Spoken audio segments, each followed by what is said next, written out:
The wagon wheel cracked like a gunshot in the frozen silence, and Theresa Brighton's last hope splintered with it. She sat motionless on the driver's bench, staring at the broken wheel half buried in the snowdrift, her breath coming out in white clouds that disappeared into the gray December sky. The wind cut through her thin black dress, the same one she had worn to bury her husband 3 months ago in Missouri. She had no coat. She had no supplies. She had nothing left but the clothes on her back and a wagon that could no longer carry her anywhere. The landscape around her was harsh and unforgiving, covered in a blanket of white that stretched endlessly in all directions. She had been trying to reach her sister in California, but the early winter storm had caught her unprepared in the Texas Panhandle. And now, she sat stranded on a road that looked more like a frozen river. Her hands were numb inside her threadbare gloves, and she could no longer feel her feet in her worn boots. Theresa was 24 years old, and she was going to die alone in the snow. She thought about her husband, Samuel, who had died of cholera so suddenly that she barely had time to process the loss before the bank came to take their farm. She thought about her parents, long gone, and her sister Margaret, who she would never see again.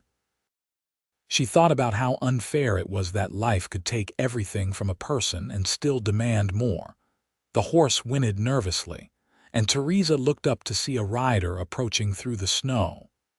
Her heart lurched with a mixture of hope and fear. Out here, a stranger could be salvation or damnation, and there was no way to know which until it was too late. The rider came closer, and she could make out the shape of a man on a sturdy paint horse, his hat pulled low against the wind. He wore a heavy coat and thick gloves, and behind his horse he led a pack mule loaded with supplies. As he drew near, he slowed his mount and looked at her with eyes the color of whiskey in lamplight. "You are in a bad way, madam," he said, his voice rough but not unkind. He was young, perhaps 30, with a weathered face that spoke of years spent under the sun and wind. A dark beard covered his jaw, and snow had collected on his shoulders and hat brim. "My wheel broke," Theresa said, hating how small her voice sounded. "I have no way to fix it." The cowboy dismounted and walked over to inspect the damage. He crouched down beside the wheel, examining it with the careful attention of someone who understood the mechanics of survival. After a moment, he stood and shook his head. "This wheel is finished. You will not be going anywhere in this wagon." He looked at her, and she saw something in his expression shift when he took in her thin dress and the way she was shivering. "How long have you been out here?" "Since morning," she said. "I was trying to reach the next town before the storm got worse." The next town is Shafter, Texas, and it is still 15 miles south. You would not have made it even with a good wheel, not in this weather. He paused, then seemed to make a decision. "My ranch is 3 miles west. You need to come with me, or you will freeze to death before nightfall." Theresa hesitated. Everything she had been taught told her not to trust strange men, but everything she knew about survival told her she had no choice. She looked into his eyes and tried to read what she saw there. He looked back at her steadily, waiting for her decision.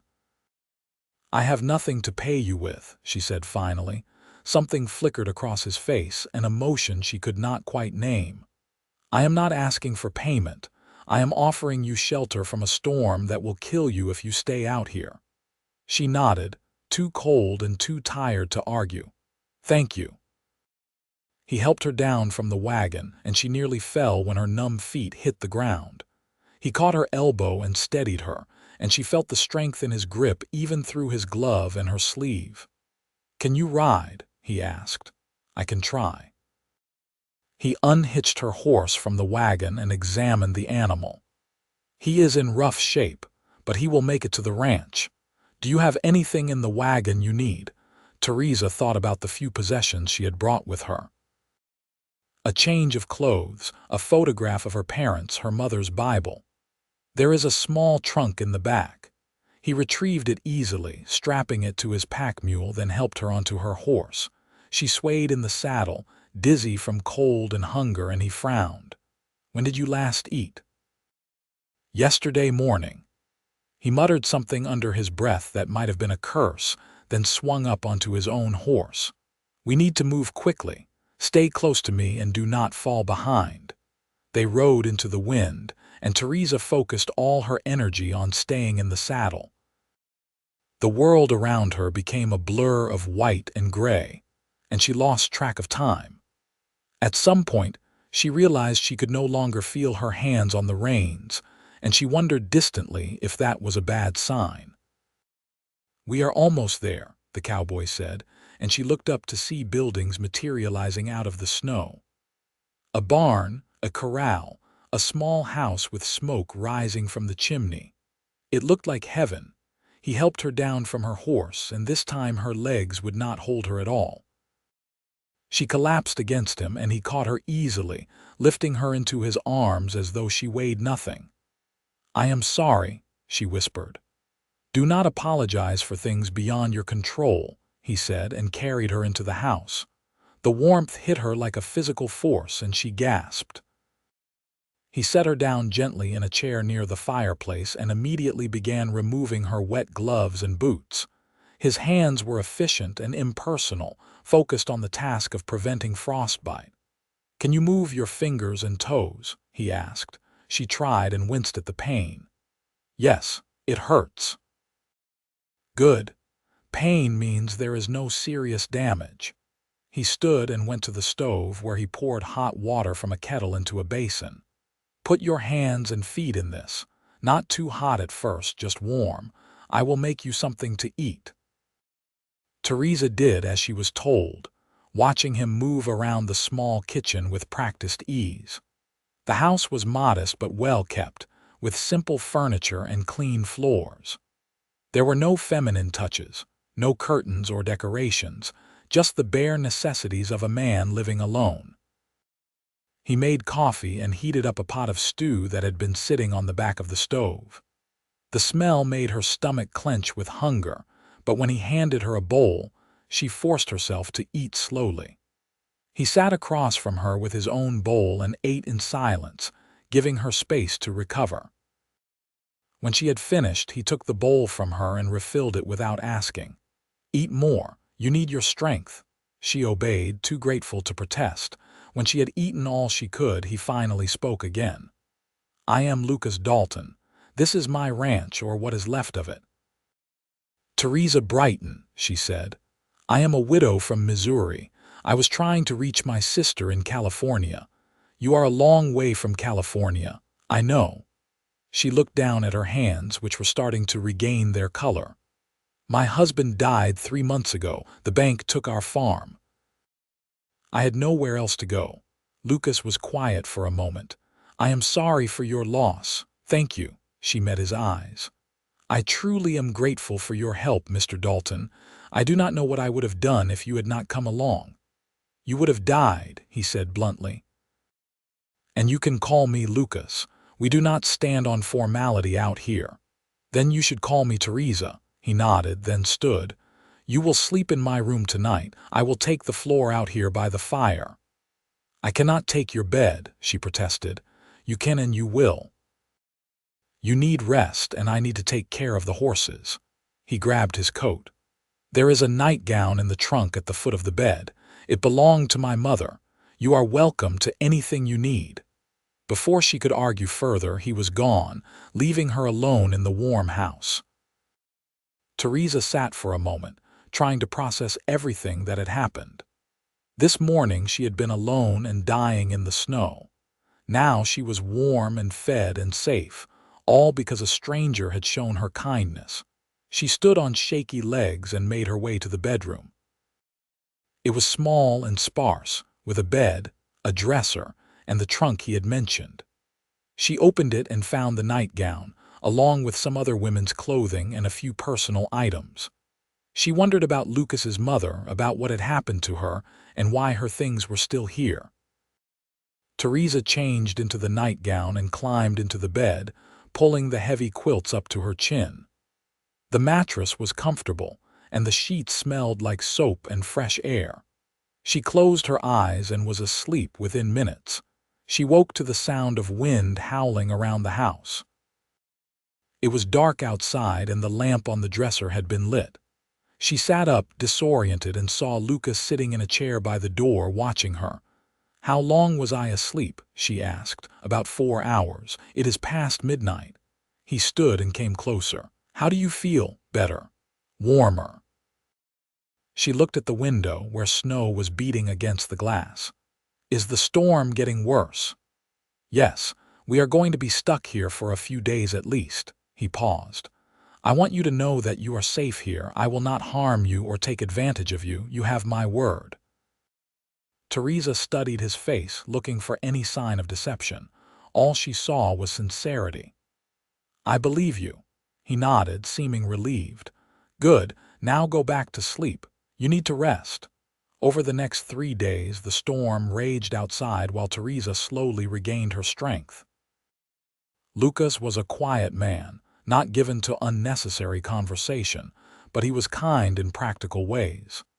He made sure she had enough to eat, that she stayed warm, that she had everything she needed. They fell into an easy routine, sharing meals and small tasks, learning to exist in the same space without discomfort. On the 4th day, the storm finally broke, and sunlight streamed through the windows. Theresa stood looking out at the transformed landscape, amazed by the sheer amount of snow that had fallen. "I have never seen anything like this," she said. Lucas came to stand beside her.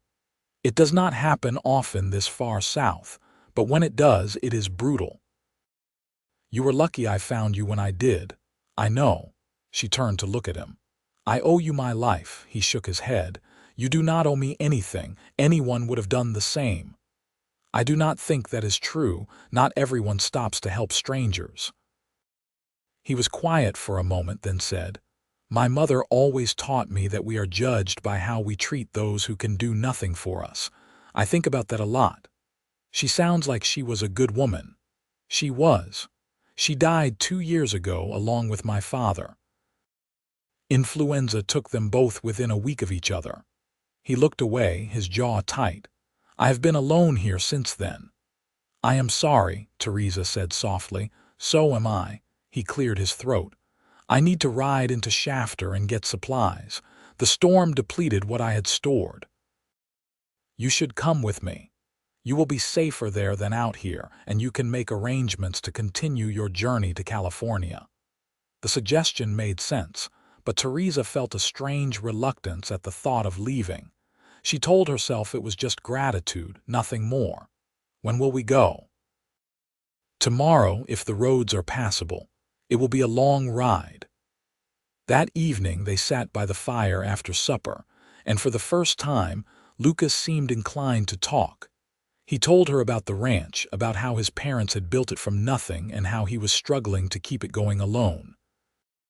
He told her about the harsh winters and the dry summers, about cattle lost to disease and drought, about the constant battle against nature and economics. "Why do you stay?" Theresa asked. "If it is so difficult, why not sell and start over somewhere else?" "Because this is my home. My parents are buried on that hill behind the barn, and I am not going to abandon them or everything they built." He looked at her. "Do you think that is foolish?" "No, I think it is loyal." She smiled sadly. "I wish I still had a home to fight for." "Tell me about Missouri. Tell me about your life before you became a widow." So she did. She told him about growing up on her parents' farm, about meeting Samuel when she was 18 and marrying him a year later. She told him about the small house they had shared, about the plans they had made for children, and a future that would never come. She told him about the cholera that took him so quickly, about the debts she had not known existed, about the choice between destitution and the hope of reaching her sister. "You know if your sister is even still in California?" Lucas asked. "No. The last letter I received from her was over a year ago. She could have moved. She could be dead for all I know. Theresa laughed, but there was no humor in it. I suppose I was just running towards something because I could not stand to stay still. I understand that feeling. They were quiet for a while, and then Lucas said, "You could stay here, for a while, I mean, until you figure out what you want to do next." Theresa looked at him in surprise. "I could not impose on you like that. It would not be an imposition. I could use help around here and you need a place to stay. It makes sense." He met her eyes. "I am not asking for anything inappropriate. You would have your own room, your own space. I just think we could help each other." She considered the offer. The truth was, she had no money and no prospects. Even if she made it to California, there was no guarantee her sister would be there or would be able to take her in. At least here, she would have a roof over her head and food in her stomach. What would people in town say, she asked, about a widow living with a single man? Let them say what they want. Anyone who knows me knows I would not dishonor a woman under my protection. He paused. "But if it bothers you, we could tell people you are my cousin. No one in Shafter knows my family well enough to dispute it." "Your cousin," Theresa repeated slowly. "That could work. Then you will stay." She took a deep breath and nodded. "Yes, at least for the winter. Come spring, I will decide what to do next." "Fair enough." They shook hands on it, and Theresa felt the calloused warmth of his palm against hers. When he released her hand, she felt the loss of that contact more than she expected. The next morning, they rode into Shafter together. The town was small but bustling, with a main street lined with shops and saloons. People were out clearing snow from the boardwalks and tending to storm damage. Lucas led her to the general store, where he introduced her to the proprietor, a portly man named Mr. Henderson. "This is my cousin Theresa. She will be staying with me for a while," Lucas said smoothly. Mr. Henderson looked at her with open curiosity. "Welcome to Shafter, Miss Brighton." "Or is it Mrs., she said. "I am a widow." "I am sorry to hear that. Well, if you need anything, you let me know. We take care of our own here." They purchased supplies, and Lucas insisted on buying her a warm coat, gloves, and boots. She protested, but he would not hear it. "You cannot work in the cold without proper clothing," he said. "Consider it part of your wages." "I thought I was helping you, not working for you." "It is the same thing, is it not?" She could not argue with that logic, so she accepted the gifts with gratitude. As they loaded the supplies onto the pack mule, a woman approached them. She was pretty, with blonde hair and blue eyes, and she looked at Lucas with unmistakable interest. "Lucas Dalton, I have not seen you in weeks," she said, touching his arm.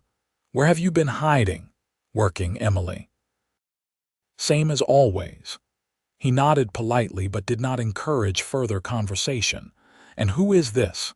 Emily asked, looking at Theresa with thinly veiled hostility. "My cousin Theresa. She is visiting from Missouri." "How nice." Emily's smile did not reach her eyes. "You must come to church on Sunday, both of you. My father would love to meet your cousin." "We will try," Lucas said non-committally. As they rode back to the ranch, Theresa said, "She likes you." "Emily likes the idea of being a rancher's wife. She does not like me." "How can you be sure?" "Because she has never once asked me what I think or feel about anything. She only talks about herself and what she wants." He glanced at her. "Why do you ask?" "No reason. I just thought you should know." He smiled just a little. "I appreciate the warning." They fell into a routine over the following weeks. Theresa took over the cooking and cleaning, and she helped Lucas with the animals. She learned to feed the chickens, milk the cow, and mend fences. The work was hard and unfamiliar, but she found satisfaction in it that she had not expected. There was something healing about physical labor, about accomplishing tangible tasks and seeing the results. Lucas was a patient teacher, showing her how to do things without condescension. He treated her as an equal, not as a helpless woman who needed coddling. She appreciated that more than she could say.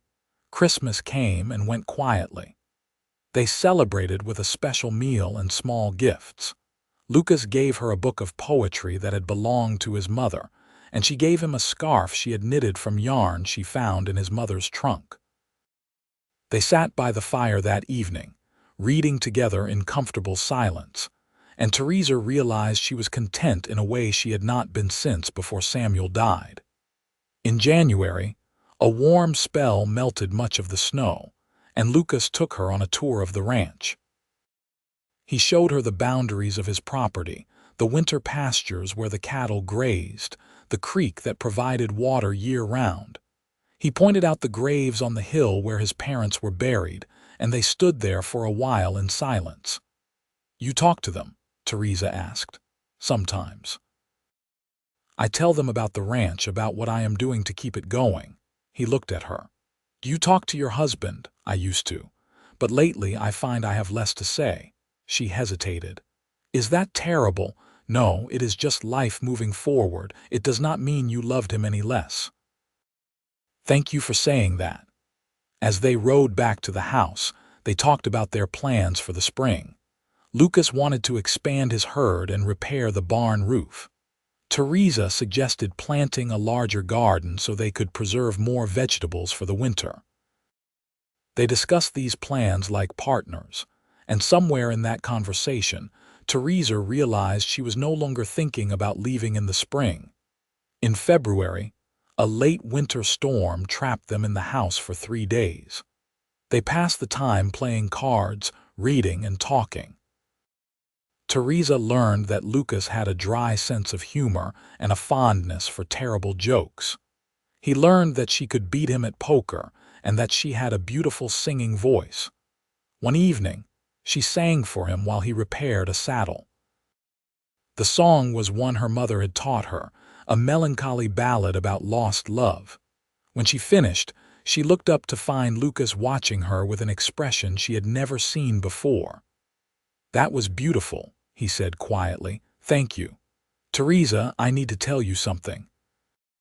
Her heart began to pound. "What is it?" He set down the saddle and came to sit beside her. "I know we agreed that you would stay through the winter, and it is almost spring now. I know you plan to leave and continue on to California, but I do not want you to go. Lucas, let me finish. These past months with you here have been the best I have had in years. You have brought light and warmth back into this house, back into my life. I look forward to seeing you every morning and talking with you every evening. I enjoy working beside you and sharing meals with you. I value your opinions and your company." He took her hand. "You brought everything I need, Theresa. I did not realize how empty my life was until you filled it." Tears sprang to her eyes. "I feel the same way. I have been dreading the thought of leaving. I kept telling myself it was because I was grateful to you for saving me, but it is more than that. You have given me not just shelter, but purpose and joy. You have made me feel valued and respected. You have made me feel alive again. Then stay. Not as my cousin and not as my helper. Stay as my wife." She caught her breath. "Are you asking me to marry you?" "Yes. I know it is fast, and I know we have not known each other long, but I also know that life is short and uncertain, and when you find something real, you should not let it slip away." He squeezed her hand. "I love you, Theresa. I think I have loved you since the day I found you in the snow and you looked at me with such fierce determination to survive. Will you marry me?" "Yes," she said without hesitation. "Yes, I will marry you." He pulled her into his arms and kissed her, and it felt like coming home. She kissed him back with all the longing and hope she had been afraid to acknowledge, and when they finally broke apart, they were both breathless. "We should do this properly," Lucas said. "I will talk to the minister in town, and we can have a small ceremony. I do not need anything elaborate. I just need you. You deserve a proper wedding, and you are going to have one." They were married on a bright March morning in the small church in Shafter. Mr. Henderson and his wife stood as witnesses, and Emily sat in the back pew with a sour expression. Theresa wore a simple blue dress that Lucas had bought for her, and Lucas wore his best suit. The ceremony was brief but heartfelt, and when the minister pronounced them husband and wife, Theresa felt tears of joy streaming down her face. The reception was held at the general store, with food and drink provided by the townspeople.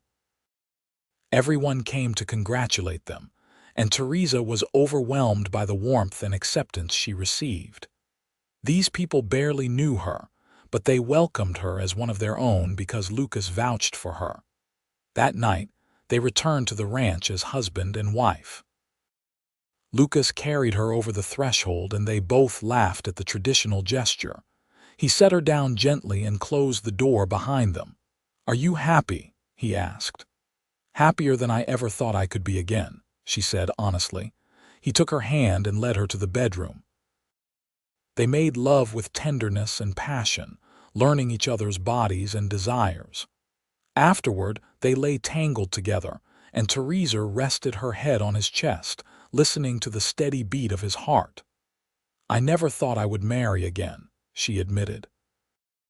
"After Samuel died, I thought that part of my life was over." "I never thought I would marry at all," Lucas said. "I had resigned myself to growing old alone on this ranch, and then you came into my life and changed everything. You changed everything for me too. You saved me in more ways than one. We saved each other." She lifted her head to look at him. "I love you, Lucas Dalton. I love you too, Theresa Dalton." Hearing her new name sent a thrill through her. She was no longer Theresa Brighton, the widow with nothing. She was Theresa Dalton, the rancher's wife, and she had a future full of possibilities. Spring arrived in earnest, bringing warm sunshine and new life. Theresa planted an extensive garden, and Lucas worked on repairing the barn and expanding the cattle herd. They worked side by side every day, building not just a ranch but a life together. In May, Theresa discovered she was pregnant. She told Lucas over dinner one evening, watching his face carefully for his reaction. "Are you sure?" he asked. "Yes, I am sure." A slow smile spread across his face, and then he was out of his chair and sweeping her into his arms. "A baby. We are going to have a baby." "Are you happy?" "Happy, Theresa, I am overjoyed. This is more than I ever dared to hope for."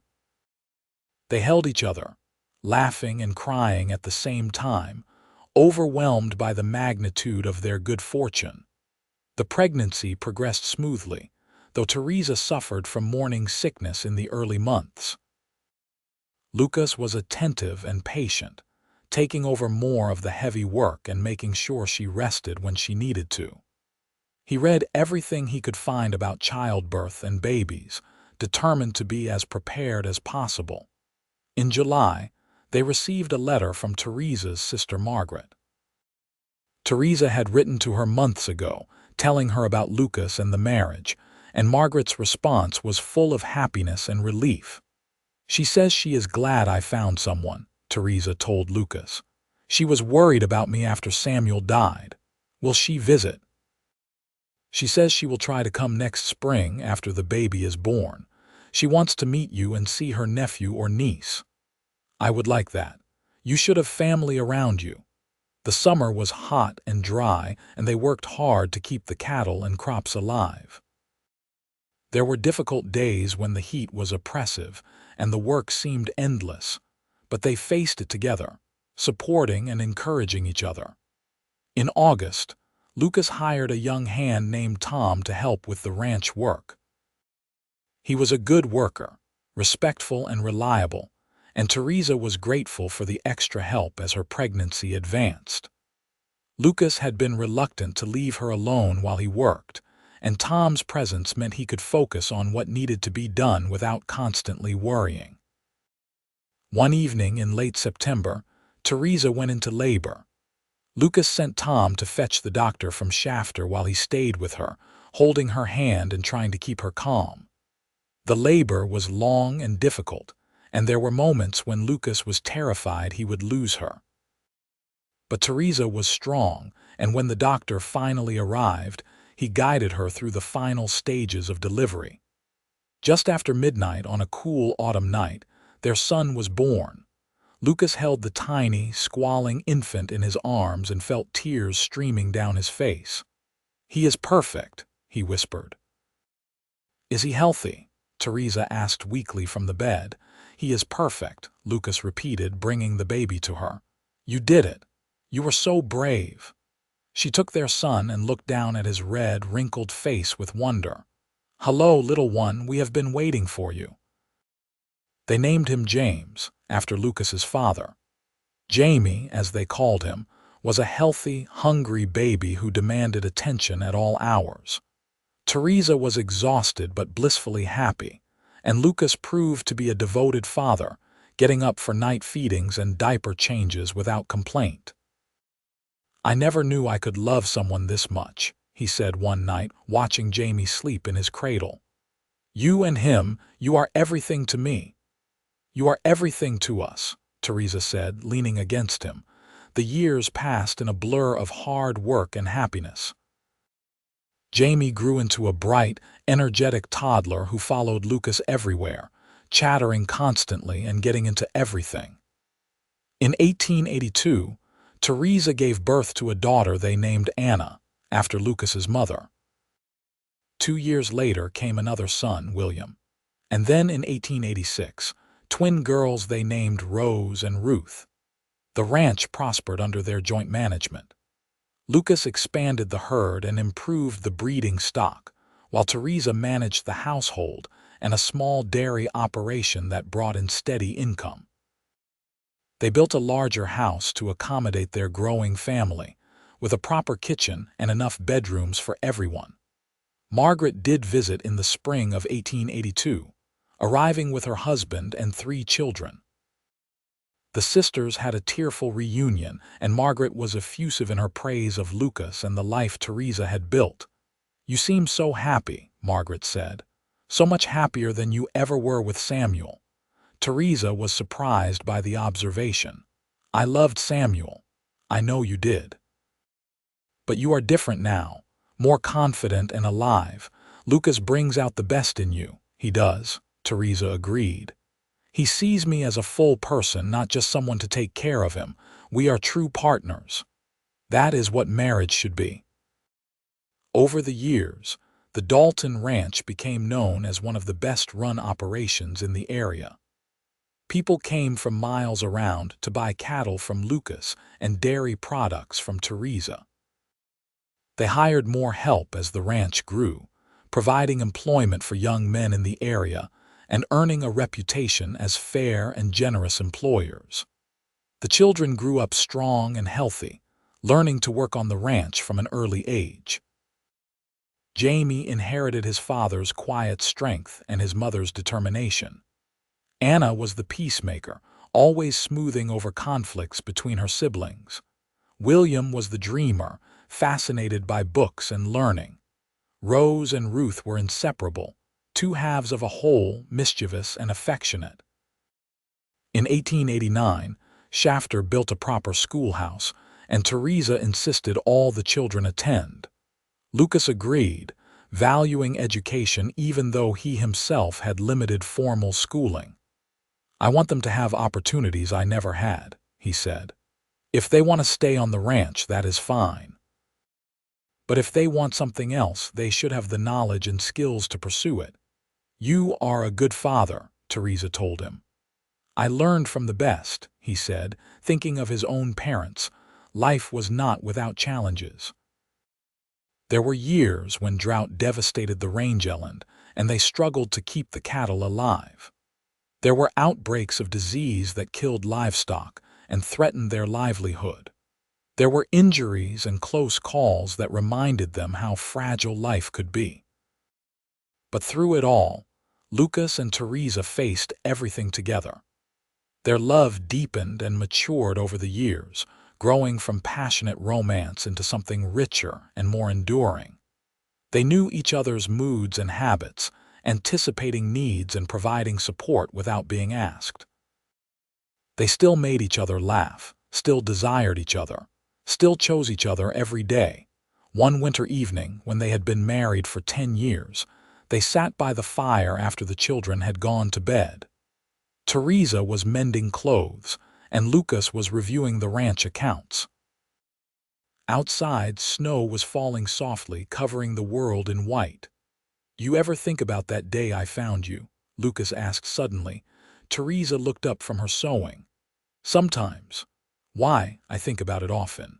About how close I came to not riding that way, to not finding you in time. About how different my life would be if I had made a different choice that morning. What made you choose that road? I do not know. Instinct maybe, fate, divine intervention." He set down his papers and looked at her. "I prefer to think it was meant to be. That you were meant to come into my life, and I was meant to find you." "I used to think God had abandoned me," Theresa said softly. "When Samuel died and I lost everything, I thought I was being punished for some sin I did not know I had committed. But now I think maybe I was just being led to where I was supposed to be, to you. You brought everything I need," Lucas said, echoing the words he had said to her years ago. "I meant that then, and I mean it now. You and our children, this life we have built together, it is more than I ever dreamed of having. You gave me a reason to live when I had given up hope. You showed me that there could be joy after loss, that the heart can heal and love again. You are my home, Lucas. Not this house or this ranch, but you." He crossed to her and pulled her into his arms. "I love you, Theresa, more now than the day I married you, and I will love you more with every year that passes. I love you too, always." They kissed, and outside the snow continued to fall, blanketing the ranch in peaceful silence. The years continued to pass, bringing both joy and sorrow. In 1893, Lucas's prize bull died, a significant financial loss. But the next year, one of their cows gave birth to twin calves, both of which survived and thrived, a rare and fortunate occurrence.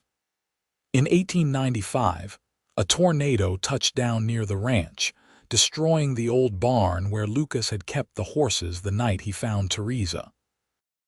They rebuilt it together, stronger and larger than before, with the whole family helping. Jamie grew into a responsible young man who took pride in the ranch and showed a natural talent for animal husbandry. At 19, he began courting the daughter of a neighboring rancher, a sensible girl named Catherine who shared his values and work ethic. Anna was gentle and artistic, with a gift for drawing and painting.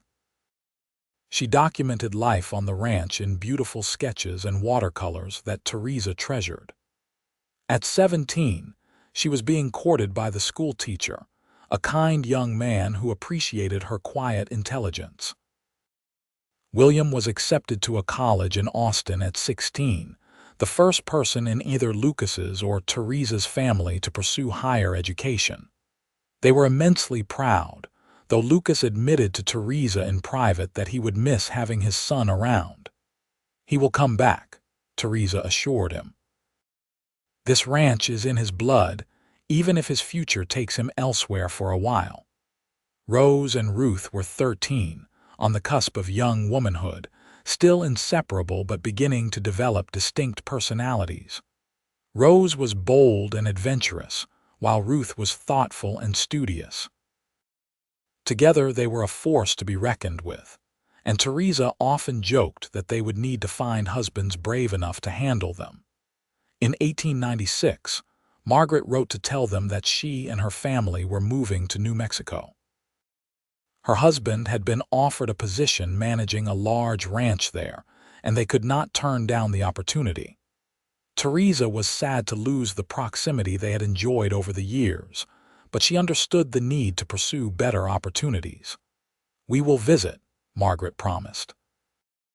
"And you must come see us once we are settled." True to her word, Margaret and her family visited the Dalton ranch that summer before they moved. It was a bittersweet visit, full of laughter and memories and unspoken acknowledgement that things were changing. The sisters stayed up late one night, talking like they had when they were girls. "I am so grateful you pushed me to write to you," Theresa said. "I do not know what I would have done without knowing you were there, even if we were far apart. I am grateful you found Lucas and built this beautiful life.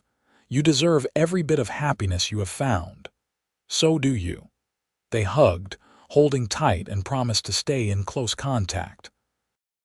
As the century drew to a close, Lucas and Theresa found themselves looking back on the nearly 2 decades since that winter day when fate had brought them together. They were in their 40s now, still healthy and strong, but aware that they had lived more years than they had left. "Do you have any regrets?" Theresa asked him one evening as they walked through the pastures, checking on the cattle. "Not a single one," Lucas said without hesitation. "Everything I have done, every choice I have made since the day I found you has been right. What about you?" "I wish I could have given you more time. I wish we had met earlier." "We met exactly when we were supposed to. And as for time, we will make the most of every day we have. That is all anyone can do." They walked in comfortable silence, hand in hand, watching the sun set over the land they had built together. In 1900, Jamie married Catherine in a beautiful ceremony at the ranch. Lucas gave the young couple a portion of land to build their own house, keeping them close while giving them independence. A year later, Catherine gave birth to a son, making Lucas and Theresa grandparents for the first time. "I feel ancient," Lucas joked when they first held baby Lucas Jr., named in his honor. "You do not look ancient," Theresa assured him. "Distinguished, perhaps, mature, but not ancient. Are you saying I am getting gray? I am saying I find you just as handsome now as I did 20 years ago. More so, actually, because now I know the man behind the handsome face." He kissed her, gentle and sweet. "Flatterer. It is not flattery if it is true." Anna married her schoolteacher that same year, and they moved to Austin, where he took a position at a preparatory school. William graduated from college and decided to become a lawyer, staying in Austin to apprentice with a firm there. The twins, now 17, were being courted by 2 brothers from a ranch in the next county, much to Lucas's consternation. "They are too young to be thinking about marriage," he grumbled. "They are the same age I was when I married Samuel," Theresa pointed out, "and younger than I was when I married you. That is different." "How?" "Because they are my daughters and no man will ever be good enough for them." Theresa laughed and patted his arm. "Every father feels that way, but you raised strong, intelligent young women who can make their own decisions. You have to trust them," he sighed. "I know, it is just hard to let go." "It is," she agreed, "but it is also the natural order of things. We raised them to be independent and capable. Now we have to let them be exactly that." In 1902, Rose married the elder brother and Ruth married the younger. They had a double wedding at the ranch, with over 100 guests in attendance. It was a joyous celebration that lasted well into the night, with music and dancing and more food than anyone could eat. As Lucas danced with Theresa under the stars, he pulled her close and said, "We did well with them, all 5 of them. They are good people." "We did," Theresa agreed. "But the credit belongs to them as much as to us. We gave them a foundation, but they built their own characters. Always so wise, Mrs. Dalton. Always so charming, Mr. Dalton." With all the children grown and settled, Lucas and Theresa found themselves alone again in the ranch house. It was strange at first, after so many years of noise and activity, but they quickly adjusted to the quieter pace. "It is like when we were first married," Theresa observed. "Just the 2 of us. Except now we have grandchildren to spoil," Lucas added. They had 4 grandchildren at this point, with more on the way. They hired a manager to handle much of the day-to-day operations of the ranch, allowing Lucas to step back a bit and enjoy his later years. He still worked, but at a slower pace, focusing on the aspects he enjoyed most and delegating the rest. Theresa continued to manage the dairy operation and expanded it to include cheese making, which proved quite profitable. She also started a small lending library in Shafter, donating books and encouraging literacy in the community. "You are never content to sit still, are you?" Lucas teased. "I cannot help it. I like being useful. I like feeling like I am contributing to something larger than myself." "You have contributed more than you know. To this family, to this community, to me." In 1905, they celebrated their 25th wedding anniversary with a party at the ranch. All their children came, bringing their families, and many friends and neighbors attended. There were speeches and toasts, and more than a few tears. Jamie stood to address the gathering. "I want to say something about my parents. When I was young, I did not fully appreciate what they had built together. I saw the ranch, the success, the family, but I did not understand the foundation it was all built on. Now that I am married and have children of my own, I understand. It is built on love and respect, on partnership and sacrifice, on the commitment to face whatever comes together. They have shown all of us what a true marriage looks like, and for that, I am grateful." There was enthusiastic applause, and Theresa wiped tears from her eyes. When it was Lucas's turn to speak, he stood and took Theresa's hand. "25 years ago, I found this woman stranded in the snow with a broken wagon wheel and nothing left in the world. I brought her back to this ranch thinking I was saving her life. What I did not know then was that she would save mine. She brought light and joy and purpose into a life that had become small and joyless. She gave me a family, a future, and a reason to keep going even when times were hard. Theresa, you brought everything I need. You still do. Every day for the past 25 years, I have thanked God for leading me down that road in the snow. I love you more than words can express, and I look forward to spending however many years we have left side by side." Theresa stood and kissed him, and everyone cheered. That night, after all the guests had left and they were alone in their bedroom, Theresa said, "That was a beautiful speech. I meant every word. I know you did. That is what makes you so special. You always mean what you say, and you say what you mean. There is no pretense or game playing with you, Lucas. You are the most genuine person I have ever known. I could say the same about you." They made love that night with the tenderness and familiarity of long intimacy, and afterward they lay talking in the darkness. "What do you think the next 25 years will bring?" Theresa asked. "More grandchildren, I hope. Maybe great-grandchildren if we live long enough. More seasons of hard work and good harvests. More time with you, which is all I really want." "I want that too." The years after their anniversary were peaceful and content. Their grandchildren visited often, filling the house with noise and laughter. Lucas taught them to ride and rope and care for animals. Theresa taught them to cook and garden and appreciate books. They watched with pride as their children built successful lives and raised families of their own. In 1908, they learned that William had been elected to the state legislature, a significant achievement for a man of 30. They traveled to Austin for his swearing-in, bursting with pride as they watched him take his oath of office. "Your father would be so proud," Lucas told him afterward. "I hope so. I want to make a difference to help people who do not have the advantages I had." "Then you will," Theresa said. "You have the intelligence and the heart to do great things." In 1910, Lucas was diagnosed with a weak heart. The doctor told him he needed to slow down to avoid stress and heavy exertion. Lucas was frustrated by the limitations, but Theresa was firm. You are going to listen to the doctor, and you are going to take care of yourself. I did not survive a blizzard and build a life with you just to lose you now." "Yes, madam," he said meekly. He did slow down, spending more time reading and less time working. Theresa worried about him constantly, but he seemed content enough with the slower pace. They spent long afternoons sitting on the porch, watching the world go by, reminiscing about their life together. "You remember the first meal I cooked for you?"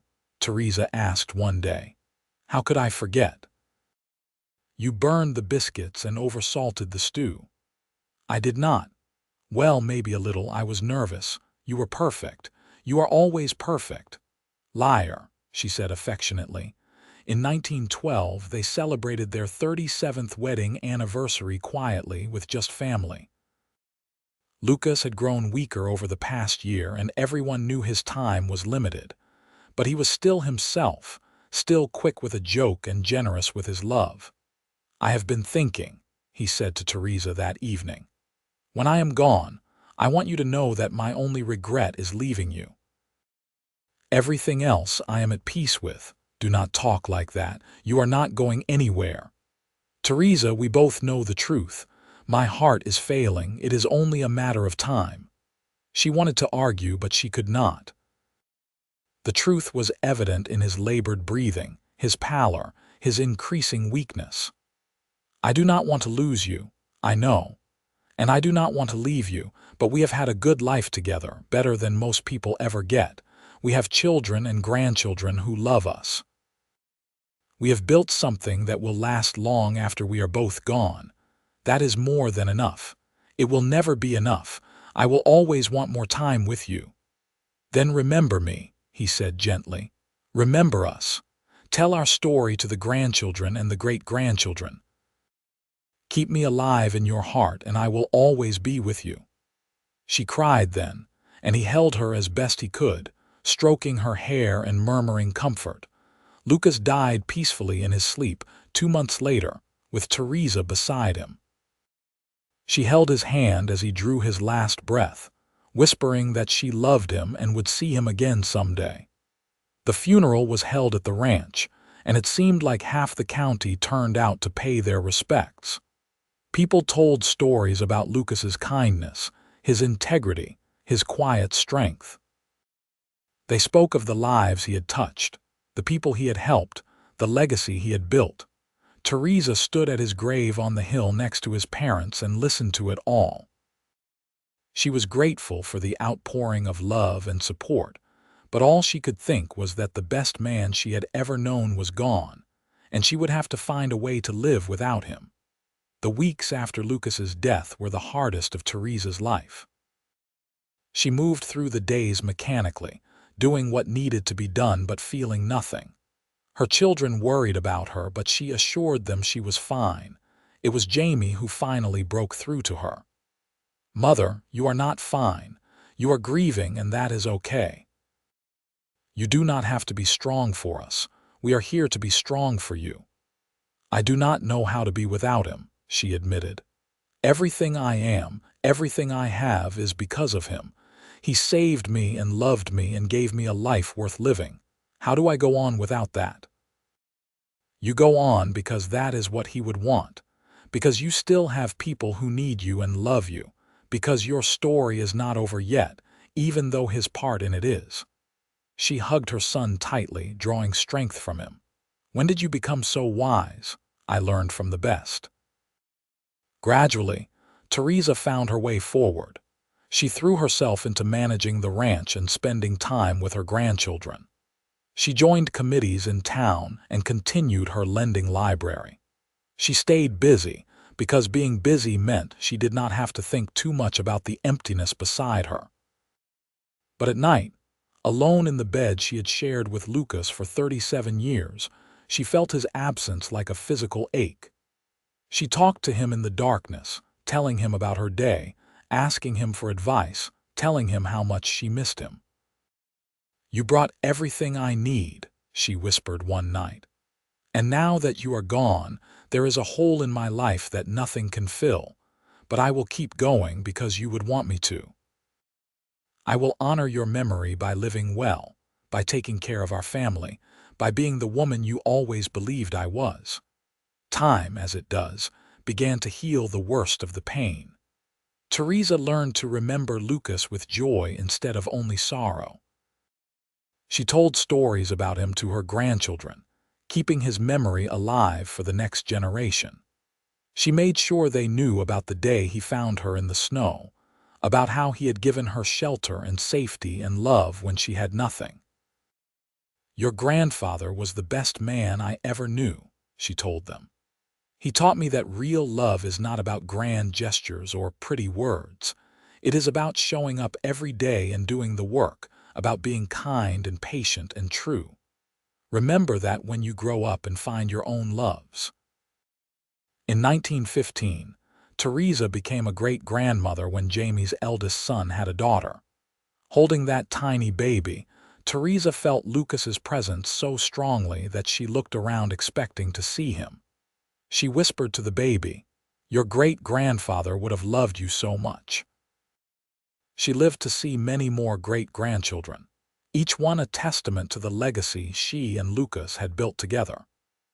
The ranch prospered under Jamie's management, and the Dalton name became synonymous with integrity and quality in the ranching community. Theresa wrote a memoir in her later years, documenting her life for her descendants. She wrote about growing up in Missouri, about Samuel and the loss of their farm, about the winter journey that nearly killed her. She wrote about Lucas finding her, about their courtship and marriage, about building a life and a family together. She wrote about love and loss, about resilience and hope, about the unexpected ways that life can save you when you least expect it. "I came to Texas with nothing," she wrote. "I was a widow in winter, stranded and dying, with no hope and no future. And then Lucas Dalton rode into my life and changed everything. He gave me shelter from the storm, but more than that, he gave me a reason to live. He saw value in me when I could see none in myself. He loved me not despite my brokenness, but through it, helping me heal and become whole again. Our life together was not always easy, but it was always good. We worked hard and loved deeply and raised children who made us proud. When I look back on my 79 years, I see that everything led me to that road in the snow, to that moment when Lucas found me and said, 'You are in a bad way, madam.' I did not know it then, but I was exactly where I was supposed to be, meeting the person I was meant to meet. Some people believe in fate, others in chance. I believe in grace, the divine providence that brings two souls together at exactly the right moment. Lucas and I were meant to find each other, to save each other, to love each other. And though he is gone now, that love continues. It lives in our children and grandchildren and great-grandchildren. It lives in this ranch and this land we built together.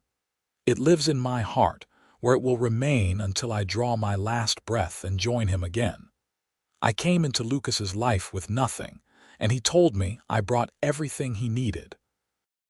The truth is, we brought each other exactly what we needed. A second chance, a new beginning, a love that would last beyond death. That is the greatest gift anyone can give or receive. Theresa died peacefully in 1920 at the age of 80, surrounded by family. Her last words were, "Lucas, I am coming home." They buried her on the hill next to Lucas and his parents. The entire county turned out for the funeral, paying tribute to a woman who had become a pillar of the community. Her children and grandchildren and great-grandchildren stood together, united in their love and grief. Jamie spoke at the funeral, his voice strong despite his tears. "My mother used to tell us that she came to Texas with nothing and left with everything. She meant us, her family, but I think she also meant the experiences and the love and the life she built here. She taught us to be resilient, to face hardship with courage, to love deeply and work hard. She taught us that the worst moments of our lives can lead to the best, if we are brave enough to keep going. She and my father showed us what true partnership looks like, what real love looks like. Their story is one for the ages, a testament to the power of human connection and the possibility of second chances. We will miss her terribly, but we will honor her by living the values she taught us, and by remembering the love story she shared with our father. They brought each other everything they needed, and they gave us everything we needed as well. May they rest together in peace, reunited at last. The ranch continued to thrive under the management of their descendants. The Dalton name remained prominent in Texas ranching for generations. And in the family archives, carefully preserved, was Theresa's memoir, telling the story of two people who found each other in the darkest moment and built something beautiful together. Visitors to the ranch could see their graves on the hill, two simple headstones side by side. Lucas's read, Lucas Dalton, 1850–1912. Beloved husband, father, and friend, he gave shelter to the storm. Theresa's read, Theresa Dalton, 1840–1920. Beloved wife, mother, and friend, she brought everything he needed. And between the two headstones, their children had planted a tree that grew strong and tall, its branches providing shade and shelter, much like the love that had sheltered their family for generations. The story of Lucas and Theresa became legend in the family, passed down through the years. Parents told it to their children, who told it to their children, each generation marveling at the providence that brought two strangers together in a winter storm. Never forget, the elders would say, that the hardest moments can lead to the greatest blessings. Your great-great-grandmother came to Texas with nothing, ready to die in the snow. Your great-great-grandfather was alone on his ranch, resigned to a solitary life. And in one moment, one choice, one act of kindness, everything changed. They saved each other, loved each other, and built a legacy that continues today. Remember that when you face your own hardships. Remember that there is always hope, always the possibility of a second chance, always the chance that someone will come into your life and change everything. The years turned into decades, and the decades into a century, but the story remained. The Dalton Ranch remained in the family, passed down through generations who honored the legacy of their founders. And on cold winter nights, when the wind howled and the snow fell, family members would gather around the fire and tell the story again. They would tell of the widow who came in winter with nothing left, stranded and dying on a frozen road. They would tell of the cowboy who found her, who brought her to his ranch and gave her shelter from the storm. They would tell of how he fell in love with her fierce will to survive, and how she fell in love with his quiet strength and kindness. They would tell of the words he spoke to her that changed everything. You brought everything I need. And in the telling and retelling, the story became more than just history. It became a reminder that love can find us in the most unexpected places, that second chances exist, that the human spirit is capable of tremendous resilience. It became a testament to the power of kindness, the importance of opening your heart even when it has been broken, the possibility of building something beautiful from nothing. The widow and the cowboy had been gone for many years, but their love story lived on, inspiring each new generation to believe in the possibility of finding their own great love, their own second chance, their own moment when everything changes. And so the story ended where it began, with a broken wagon wheel in the snow and a stranger on horseback. But it was not really an ending at all. It was a beginning that continued to echo through time, a love that transcended death, a legacy that would endure as long as anyone remembered the words, "You brought everything I need." The ranch itself stood as a monument to what two people could build together when they chose love over fear, partnership over solitude, hope over despair. Every fence post, every building, every acre of land told the story of Lucas and Theresa Dalton, two people who found each other in the wilderness and created something that would last for generations. Their children grew old and passed that legacy to their children, who passed it to theirs. And with each generation, the story was told again, keeping alive the memory of the winter day when everything changed, when a widow with nothing met a cowboy who saw her as everything, when two broken people became whole together.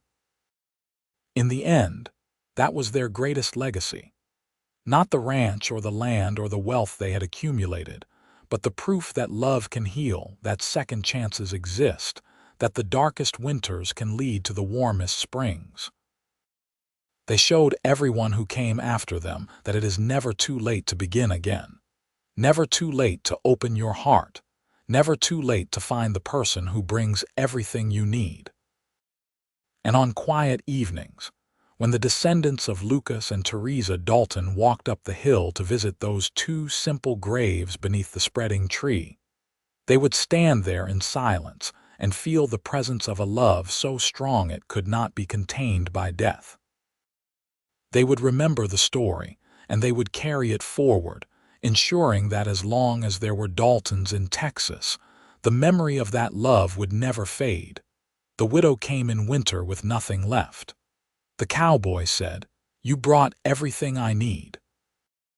And together, they proved that those words were true, building a life and a love that would echo through eternity, inspiring all who heard their story to believe in the transformative power of love, kindness, and second chances.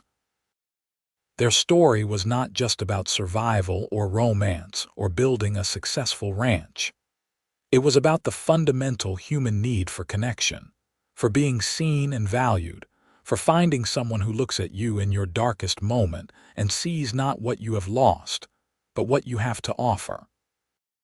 It was about the courage to open your heart again after it has been shattered, to trust again after betrayal, to love again after loss.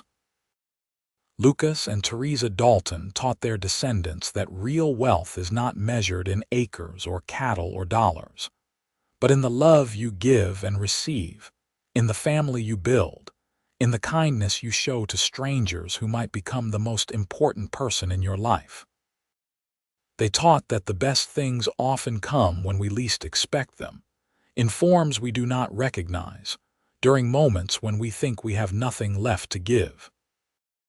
And so their love story continued to live, not just in the memories and tales of their descendants, but in the very way the family approached life, with open hearts, with willingness to help those in need, with belief in second chances and new beginnings. Every time a Dalton showed kindness to a stranger, helped someone in trouble, or opened their home to someone who needed shelter, they honored the legacy of the widow and the cowboy who started it all. The ranch prospered through good times and bad, through droughts and depressions, through wars and peace, always anchored by the foundation that Lucas and Theresa had built: hard work, integrity, love, and family. And always, always, the story was told, passed from generation to generation, a treasured inheritance more valuable than any material wealth. As the decades passed and the world changed around it, the Dalton Ranch remained, a testament to what two people with nothing but love and determination could build. And every winter, when the snow fell and the wind blew cold, someone in the family would look out at the white landscape and remember the day it all began. The day a widow with nothing met a cowboy who saw everything. The day two lives intersected and changed the course of history for all who came after. That was the true ending of their story. Not an ending at all, but a beginning that continued to unfold with each new generation, each new love story, each new act of kindness that rippled out from that first moment of grace on a frozen Texas road so many years ago. The widow came in winter with nothing left. The cowboy said, You brought everything I need."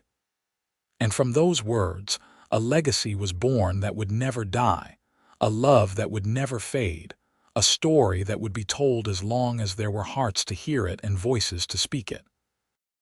And somewhere, in whatever lies beyond this life, Lucas and Theresa Dalton rested together, their love complete and eternal, satisfied that what they had built together would endure, that their story would continue to inspire, that their love would never be forgotten. That was their happily ever after, not just the years they spent together on earth, but the eternal echo of their love in the lives of everyone they touched and everyone who came after them, proving once and for all that true love never dies. It only grows stronger with time, transcending death itself to become something immortal.